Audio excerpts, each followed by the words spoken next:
Bismillahirrahmanirrahim. Pemirsa yang saya muliakan, Assalamualaikum warahmatullahi wabarakatuh.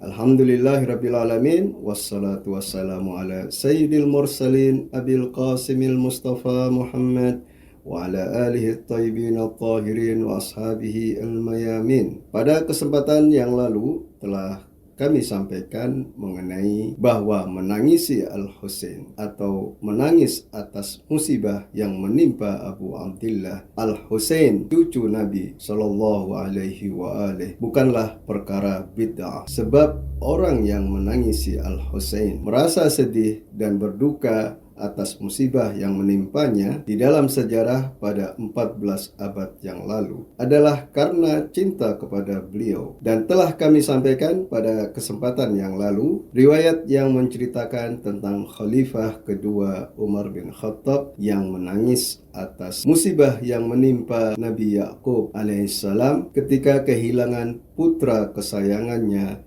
Nabi Yusuf alaihissalam. Ada baiknya kita merujuk lagi pada riwayat tersebut sebagai mukadimah tentang apa manfaat atau ganjaran menangisi Al-Husain cucu Nabi Sallallahu Alaihi Wasallam, yaitu di dalam kitab Al-Jami' Sahih karya Imam Bukhari, jilid pertama terbitan Ar-Risalatul Alamiyah, halaman 289. Wa qala Abdullah bin Shaddad. Abdullah bin Shaddad menyampaikan, sami'tu nasyija Umar wa ana fi akhiris sufufi yaqra'u. Aku mendengar isakan tangis Umar bin Khattab dan aku pada saat itu berada di saf paling belakang. Ia membaca ayat Innama, halaman berikutnya, Ashku bathi wa huzni ilallah. Firman Allah dalam surat Yusuf ayat 86, sesungguhnya aku mengadukan kesusahanku dan kesedihanku kepada Allah Subhanahu wa taala. Riwayat ini menunjukkan bahwasanya Khalifah kedua Umar bin Khattab pun menangis atas musibah yang menimpa Nabi Yakub alaihissalam, yang berarti menangisi seorang yang dicintai ketika ditimpa musibah bukanlah perkara bid'ah. Di sini yang ingin kami ketengahkan bukan hanya perkara bid'ah, tetapi ada manfaatnya dan ganjarannya di kemudian hari. Mari kita simak riwayat-riwayatnya di dalam kitab Fadailus Sahabah karya Imam Ahmad bin Hanbal, juz kedua terbitan Dar Ibnul Jauzi, halaman 840.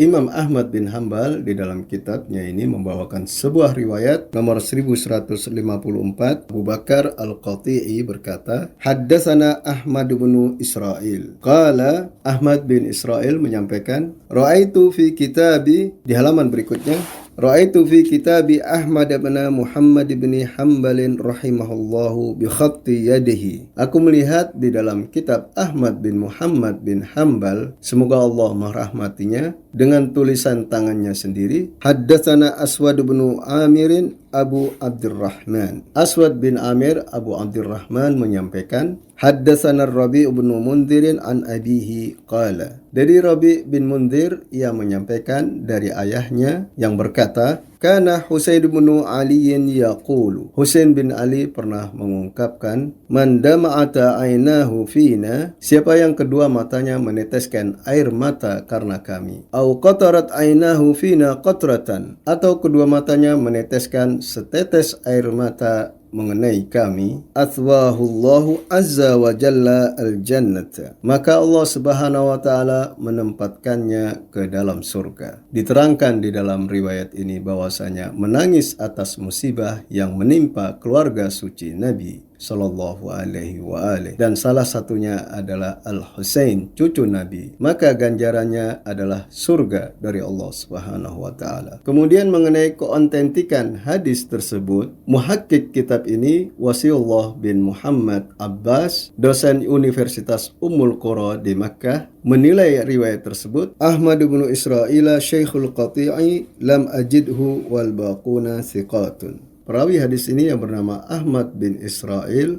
bahwasanya muhakkik di dalam tahkiknya tidak mendapati seorang yang bernama Ahmad bin Israil, dan selain itu semua perawinya adalah yang terpercaya. Sekarang mari kita kaji apakah seorang yang bernama Ahmad bin Israil tidak ada di dalam tahkik para ahli lainnya. Namun kami dapati di dalam kitab Syiaru A'lamin Nubala karya Imam Az-Zahabi juz ke-12 terbitan Darul Hadis Kairo. Az-Zahabi di dalam kitabnya ini menjelaskan Al-Imamul Muhaddisul Hafizul Faqihul Mufti, seorang imam ahli hadis pakar fikih yang berfatwa, Syekhul Iraq Abu Bakrin Ahmad ibnu Salman ibnu Hasan ibnu Israil, seorang guru besar Irak yang bernama Abu Bakar Ahmad bin Salman bin Hasan bin Israil, sampai pada kalimat Haddatsa anhu Abu Bakrin al-Qati'i, bahwasanya Abu Bakar al-Qati'i meriwayatkan hadis darinya, yakni Ahmad bin Israil. Hal ini menunjukkan dengan jelas dan tegas adanya seorang Ahmad bin Israil, seorang ahli hadis yang diriwayatkan darinya para perawi hadis, salah satunya Abu Bakar al-Qati'i. Karena itu kami tidak mengetahui apa yang dimaksud oleh Wasiullah muhakkik kitab Fadailus Sahabah karya Imam Ahmad bin Hambal yang telah menyatakan bahwasanya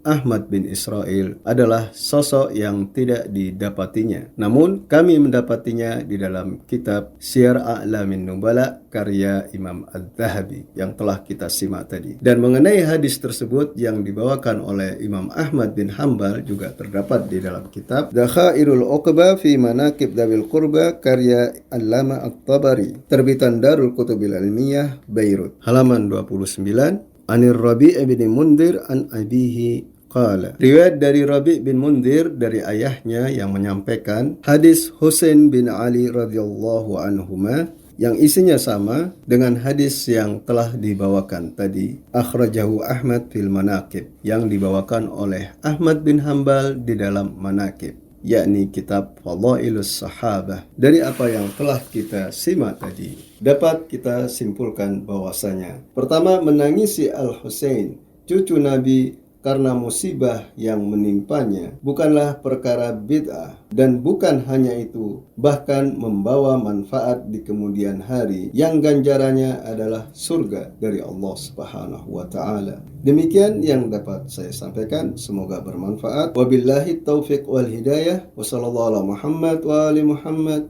Wassalamualaikum warahmatullahi wabarakatuh.